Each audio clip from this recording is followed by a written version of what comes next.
ஸ்டாலினுடைய கதை ஒட்டுமொத்தமாக பார்த்தீங்கன்னா முடிந்தது. மிக முக்கியமான ஒரு தகவல் ஒன்றை பார்க்க போகிறோம் நண்பர்களே. இந்த வீடியோவ முழுமைக்குமே ஸ்கிப் பண்ணாம பார்க்குமாறு கேட்டுக்கொள்ளப்படுகிறது. பல்வேறு விதமான தகவல்கள் அப்படின்றது வெளியாகிக்கிட்டு இருக்கக்கூடிய சூழ்நிலையில தான் இத பத்தி தான் இந்த வீடியோவுல நம்ம A to Z பார்க்க போகிறோம் நண்பர்களே. குறிப்பா பார்த்தீங்கன்னா, நம்முடைய தமிழகத்தின் முதலமைச்சரின் கதை என்பது ஏறத்தாழ முடிய வேண்டிய சூழலை நோக்கிய நகர்வுகள் எடுக்கப்பட்டிருக்கிறதா? அதை பற்றித்தான் இந்த வீடியோவுல நம்ம தெளிவாக பார்க்க போகிறோம். குறிப்பா நம்முடைய தமிழகத்தின் முதலமைச்சருடைய ஒட்டுமொத்தமான ஸ்டோரியுமே பார்த்தீங்கன்னா, முடியறதுக்கு சான்சஸ் பார்த்தீங்கன்னா இருக்குது அப்படின்னு தகவல்கள் என்பது சொல்லப்பட்டிருக்கிறது. இந்த ஒரு சூழ்நிலையில தான் நம்முடைய தமிழக முதலமைச்சர் ஸ்டாலின் எந்த நேரத்தில் வேண்டுமானாலும் பார்த்தீங்கன்னா, ஒரு எப்படி சொல்றது?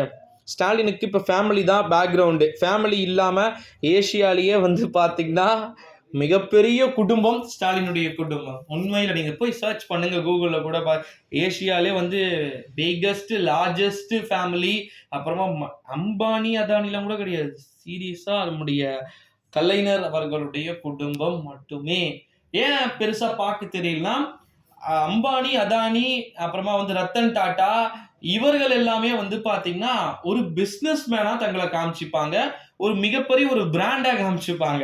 பட் இவங்க எலெக்ஷன்ல எனக்கு வெறும் 5 லட்சம் தான் இருக்கு, ஒரு வீடு, சொந்த வீடு கூட இல்ல, ஒரு கார் மட்டுமே உள்ளது அப்படின்னு தான் கணக்கு காமிக்கணும். இவங்க கிட்ட இருக்கிற ஃபுல் கணக்கு காமிச்சா இன்னேத்துக்கு இவங்க எப்பயோ ஜெயிலுக்கு போயிருக்கணும். ஓகேங்களா?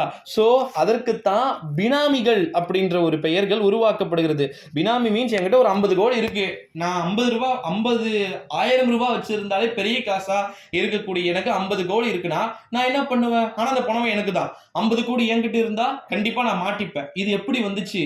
யாருக்கிட்ட இருந்து வந்துச்சு? ஒண்ணுமே கிடையாது. அப்படின்ற பட்சத்துல 50 பேர் பினாமியா போட்டு அந்த 50 பேருக்குமே ஒரு பொது வாழ்வில் இருக்கக்கூடியவர்களின் பணம், வரவு, செலவு எல்லாமே கண்காணிக்கப்படும். இதே நீங்க காமனான பர்சனா இருந்தீங்கன்னா பெருசா பாத்தீங்கன்னா கண்டுக்க முடியாத ஒரு சூழ்நிலையே பாத்தீங்கன்னா இருக்குது.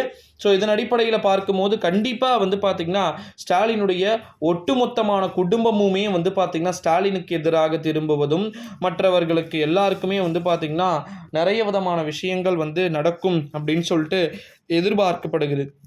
ஓகேங்களா? ஐ மீன் இப்போ ஓப்பனாக என்ன சொல்லுவாருன்னா, 1 பர்சனுக்கு மட்டுமே இம்பார்ட்டன்ட் கொடுத்தீங்க அப்படின்ற பட்சத்தில் கண்டிப்பாக நிறைய சேஞ்சஸ் இருக்கிறத கண்டுபிடிச்சிருக்கும். அதனால வெயிட் பண்ணி பார்க்கலாம். மறக்காம இந்த வீடியோவை உங்கள் ஃப்ரெண்ட்ஸ் அண்ட் ஃபேமிலிஸ்க்கு பார்த்தீங்கன்னா ஷேர் பண்ணிக்கோங்க.